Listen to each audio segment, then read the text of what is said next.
د باګرام او امریکایي وسلو په اړه د طالبانو تازه اعلان وایي باګرام ته راتګ خوب او خیال دی او څوک چې وسلې غواړي نو په همدې وسلو به ځواب ورکړو. جزئیات هم دلته وګورئ او چینل هم سبسکرایب کړئ. د اسلامي امارت ویان ذبیح الله مجاهد د امریکا ولسمشر ډونالډ ټرمپ وروستیو څرګندونو ته په غبرګون کې ویلي د باګرام هوایي اډه دا مهال د اسلامي امارت ځواکونو په واک کې ده. ذبیح الله مجاهد پر ایکس خواله رسنۍ یو سپیس پروګرام کې د امریکا له لوري د باګرام اډې بیا نیول یو خوب او خیال بللی دی. ښاغلي مجاهد زیاته کړې د اشغال له وخته پاتې وسلې او تجهیزات غنیمت دي او هیچ چا ته به بیرته ورنکړل شي. په خبره که څوک غوښتنه وکړي پر همدې وسلو به ځواب ورکړل شي.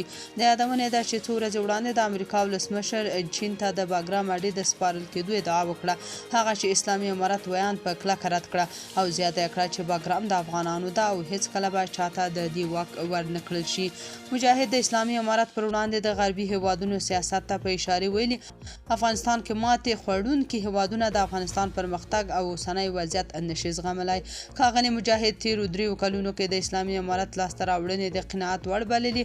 په خبره نړیوال سیاست کې حاکم وضعیت ته په کتو اوسنی حکومت تر 40 زیاتو هیوادونو سره سیاسي او اقتصادي اړیکې لري. د اسلامي امارت ویان زیاته کړې دا مهال اسلامي هیوادونو سره د اسلامي امارت اړیکې د پراختیا په حال کې دي.